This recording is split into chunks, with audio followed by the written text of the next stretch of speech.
Thank you. Thank you very much, and thank you, Will, for that great introduction. Thank me for this, too.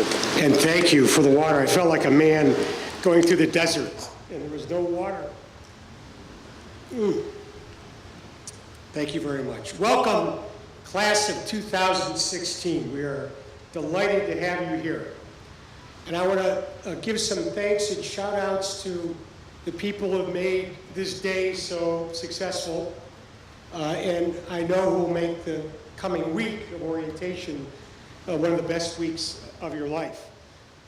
Gina Castellano, the Dean of Student Affairs, sitting up front here, and her many colleagues and staff in the Division of Student Affairs, particularly Ann Wichner, Assistant Dean and Director of Orientation Programs. Thank you, Gina. Thank you, Ann. Thank you, all of your colleagues, for all that you do every day. Go right ahead. Applaud. Yeah.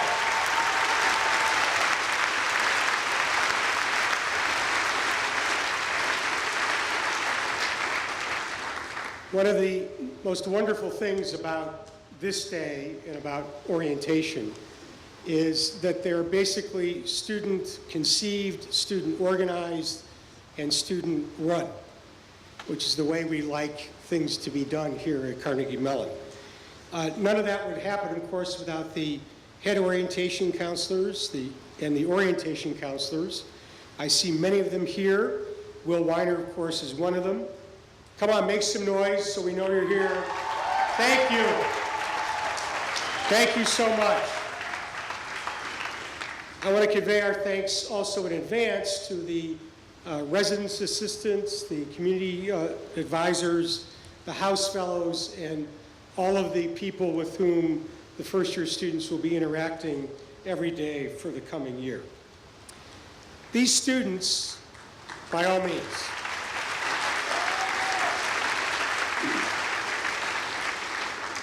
these students, the orientation counselors, the RAs, the CAs, they exemplify what Carnegie Mellon is all about.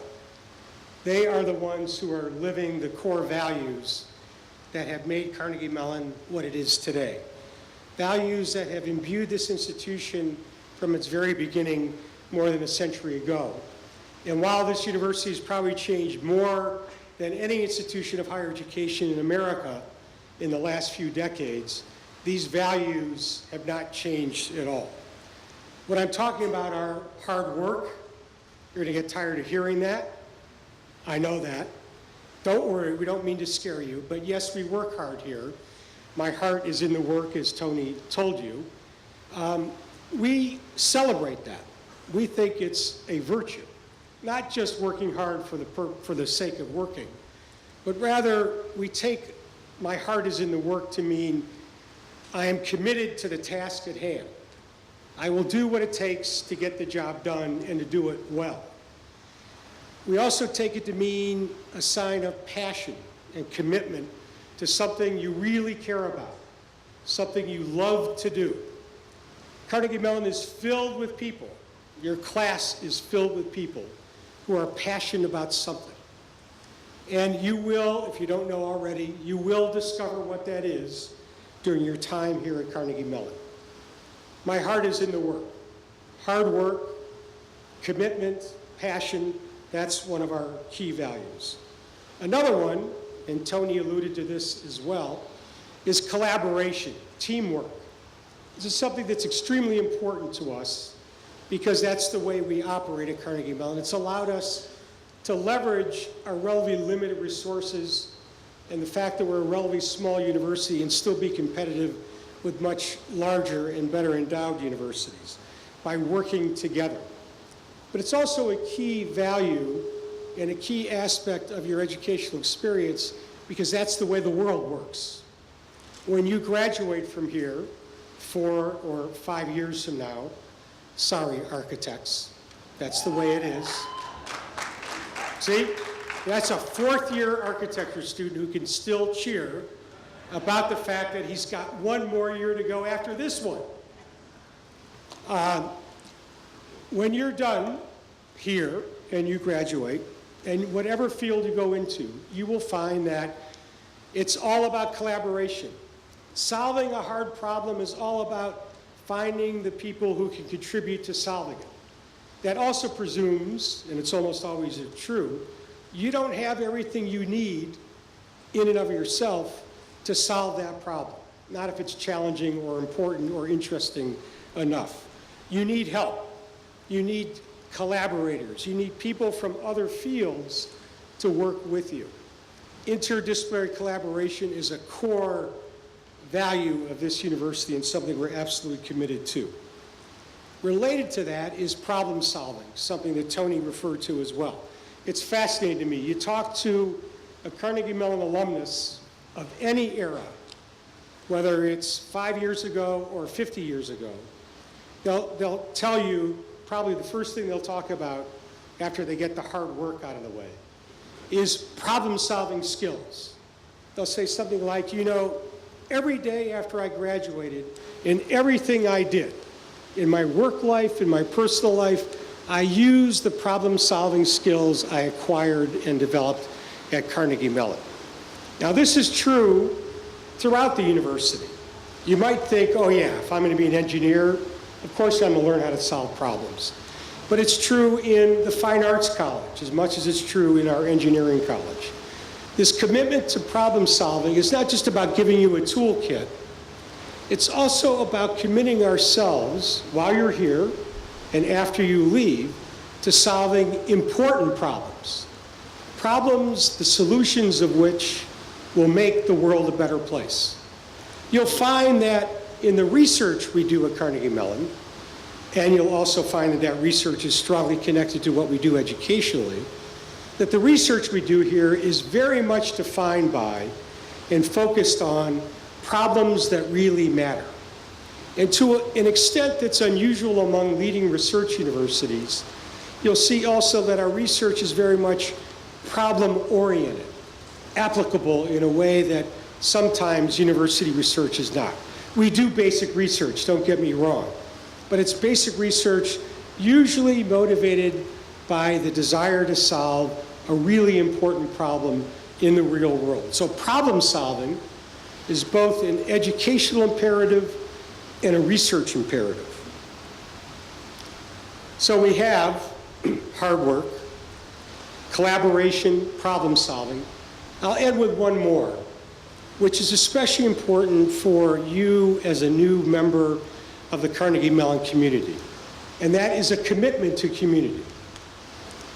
We expect our students to be committed to helping their classmates and to making Carnegie Mellon a better place.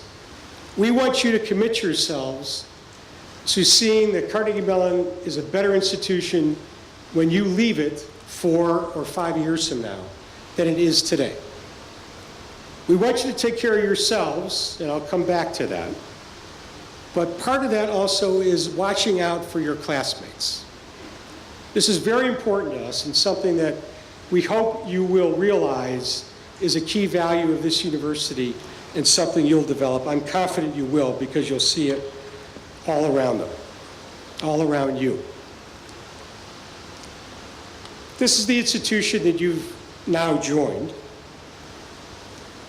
This is an institution that is proud to have students like Will Weiner and all of the HOCs and OCs, students who have lived their Carnegie Mellon lives just the way I've described in my remarks up to now. They are very community-minded, they're very committed to this institution, and they have already made it a better place. You, the class of 2016, joined them, and I gotta tell you, on paper, you are one terrific class.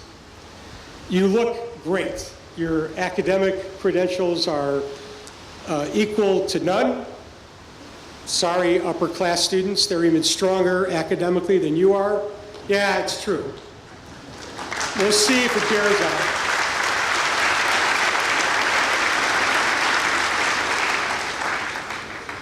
They don't look too happy behind you, by the way.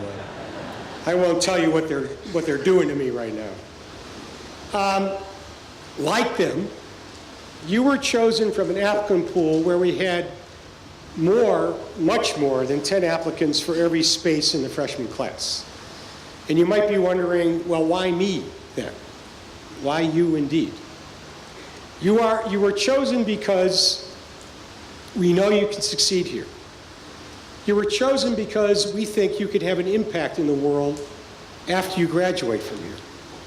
And you were chosen because we think you can contribute to this university and to your class in ways that will matter. That's why you were chosen. By the way, like all of our recent classes, including the classes represented by the students standing behind you, yours is a very diverse class. You come from almost every state, from 26 countries. But here's the thing, something very special about your class. You've got by far more women than any class in the history of Carnegie Mellon. Yay!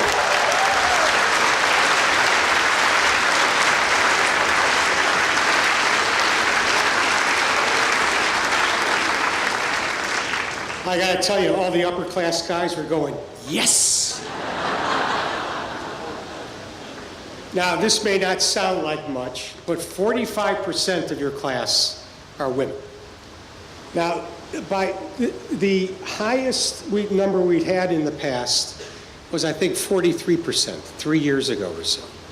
And that was up from about 35% when I first came here, or 30%. It's something we have worked to achieve for a long, long time, and I couldn't be more pleased. It's important for a lot of reasons.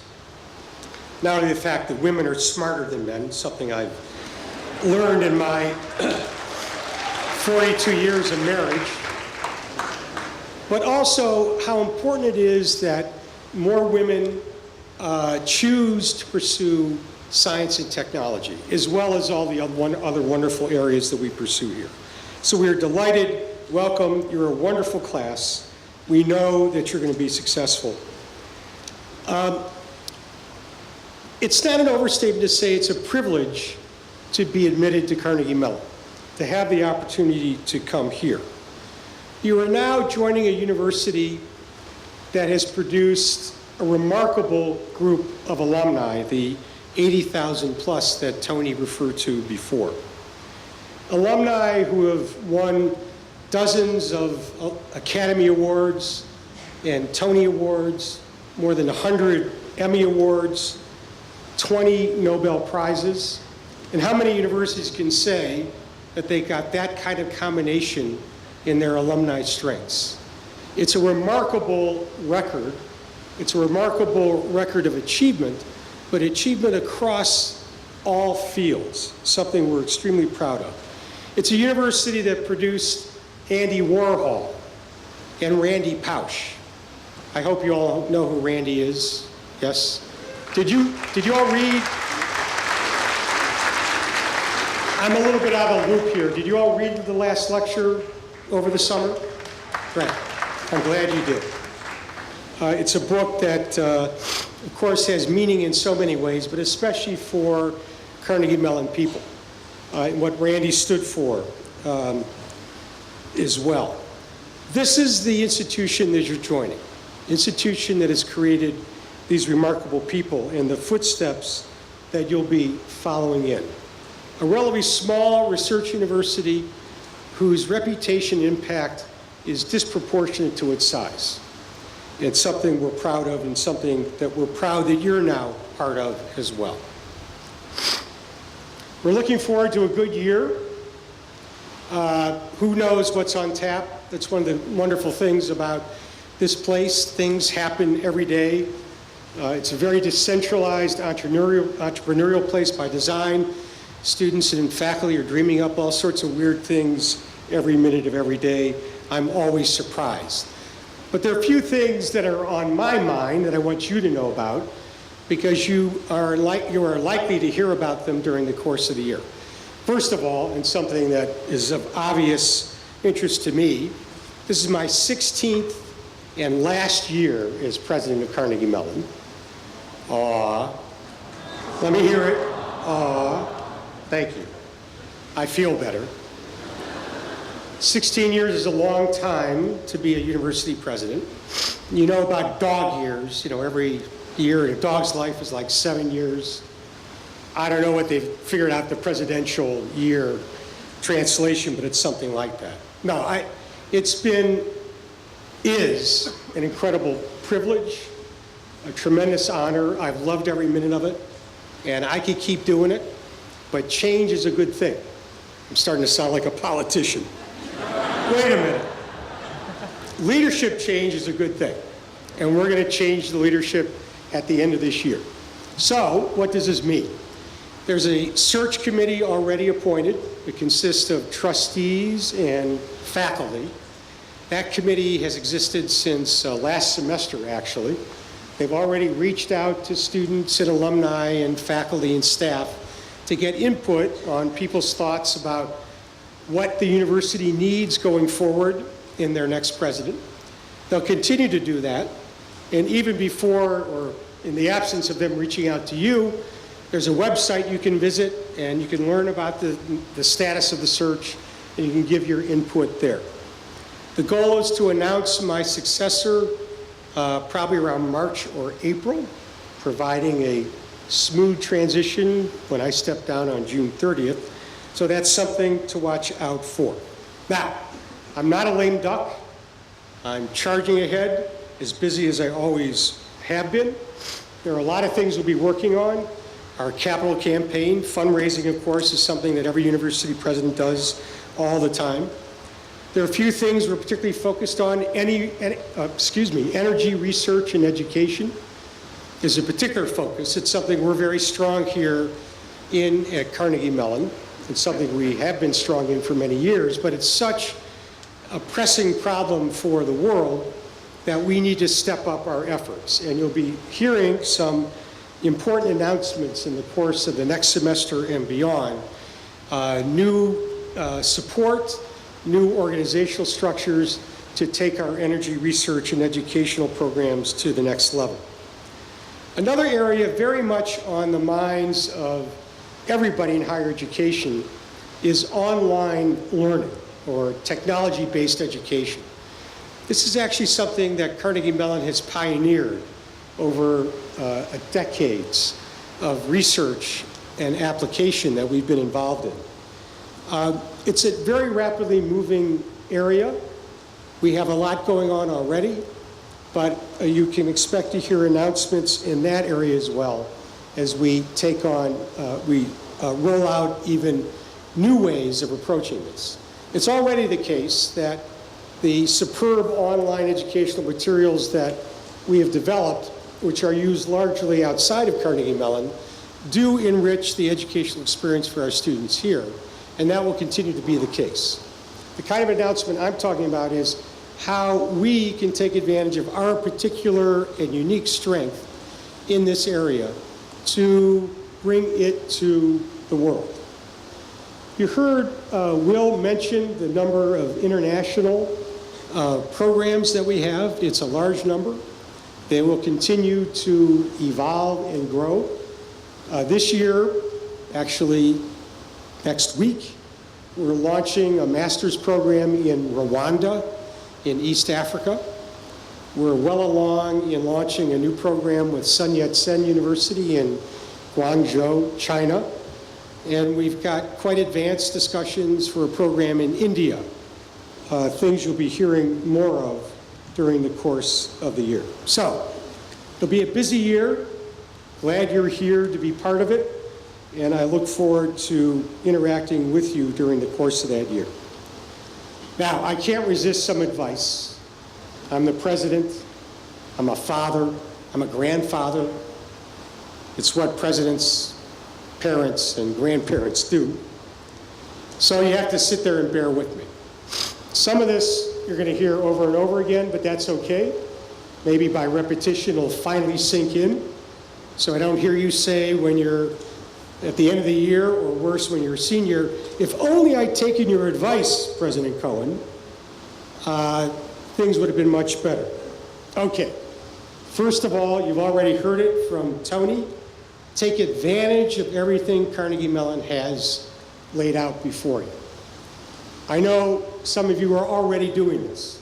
I met a young man from Iowa who's majoring in mathematics and music, percussion no less. I'm a drummer, so I'm very happy about that. That's the kind of thing I'm talking about. You don't all have to major in an art and math or science or engineering, but please, if you're an engineering major, please be aware of the fact that you're right next door to one of the great arts conservatories in the world, in history, right here, a few feet from it.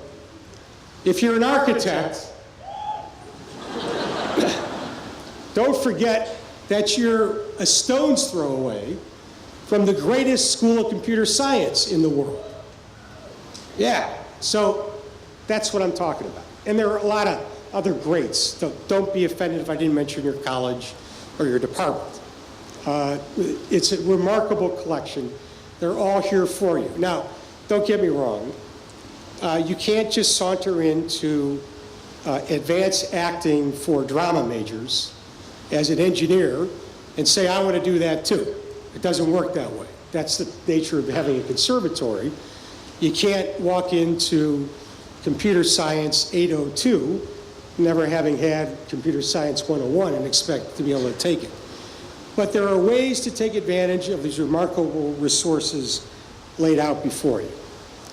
Now here's a specific nugget of advice you won't get from anybody else, because no one else has the rank to say this in front of your parents.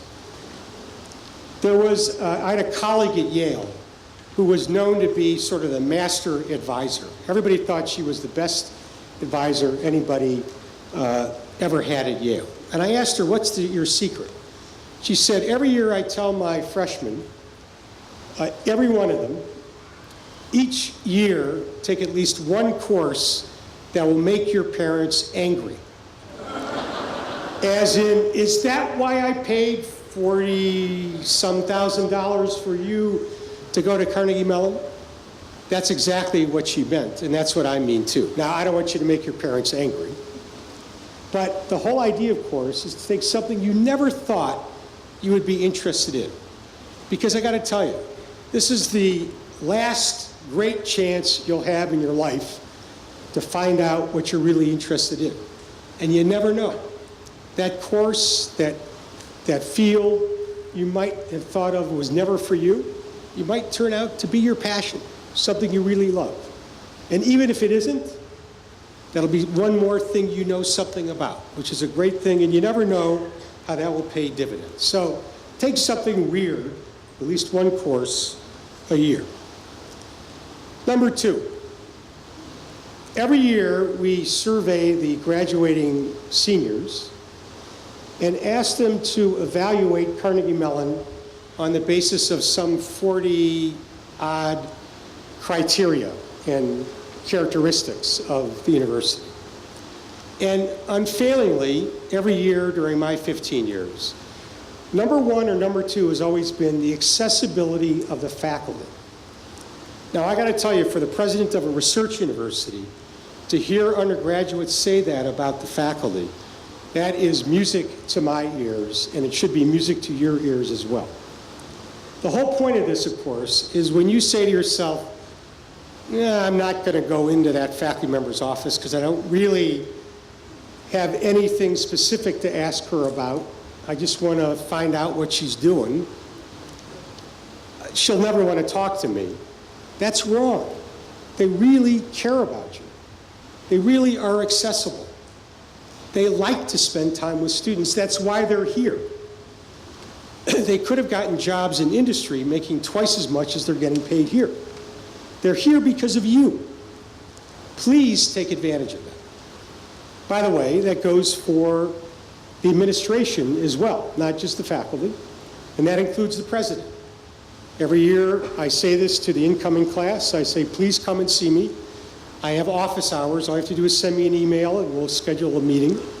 Even if you just want to come and shake my hand, see my office, find out what it means to be a president, or any reason, I'm happy to see you come. Every year I get about 2 or 3 students out of 1,400 who take me up on this, but that's okay. Maybe I'll get 5 out of your class. We are accessible. We care about you. Please take advantage of that. Third bit of advice for you, and last one. We really care about your personal development. You care about your personal development. Your parents surely care about your personal development.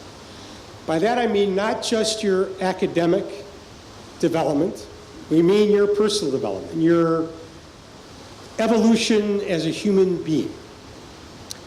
That's what college is all about. That's what a residential college experience is all about. By your interactions with other students, with faculty, with staff, through your activities that you decide to pursue, the leadership positions you might take on, the contributions you make to this community and to the Pittsburgh community. These are all things that will shape you as a human being for your life. Be aware of that. Be cognizant of that. Don't be afraid to take chances. I'll make your parents angry at least once a year with your choices. Reach out, take chances. But please be safe. Don't do really stupid things.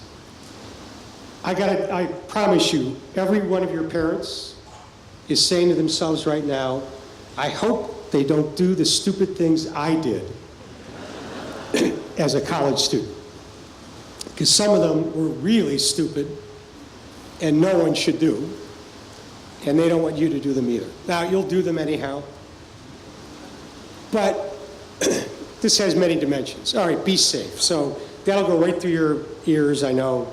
It probably doesn't help to say it at all, but I'll say it anyhow. But number two, there'll be times that you're going to be in trouble. In a lot of ways. You're stuck on a homework assignment. You're having emotional problems, perhaps. You're just depressed or down. Our entire student affairs operation has been organized and is motivated to be there to help you and to support you. That's why they exist. We want you to reach out and just say, I could use some help. I know that's hard for a lot of you, and it's an important lesson to learn. I hope you learn it while you're here.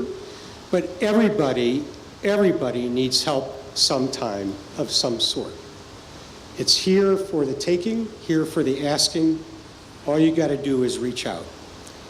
And finally, just repeating something I said before, watch out for your classmates. They're going to do stupid things too. Please be there to catch them, help them out. We have all sorts of policies and ways of doing things that make it easy for you to help a classmate. Please keep that in mind. All right, let me end with advice for parents. Now I got to come clean. The whole purpose of this speech is not to welcome the students, is to get you to leave. It's true. We should call it the Please Leave speech. So, some people just got up and left. That's, it worked. This is the end of the move-in day. Of course, you're going to hang around, and you might go out to dinner. You might leave right now. Some of you already have left. We appreciate that. The important thing is you can't stay here indefinitely. There has to come a point where you say, that's it. He or she is on his or her own.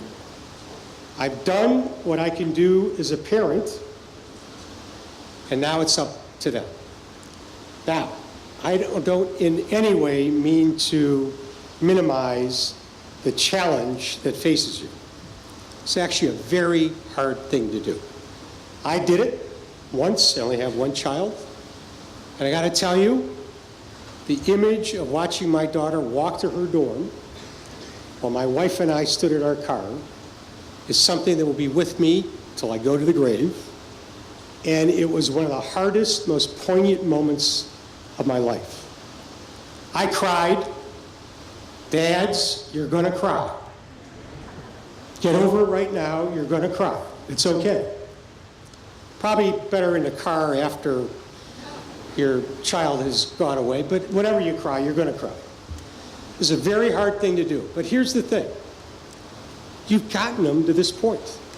Their achievement of being accepted at Carnegie Mellon is every bit as much your achievement as well.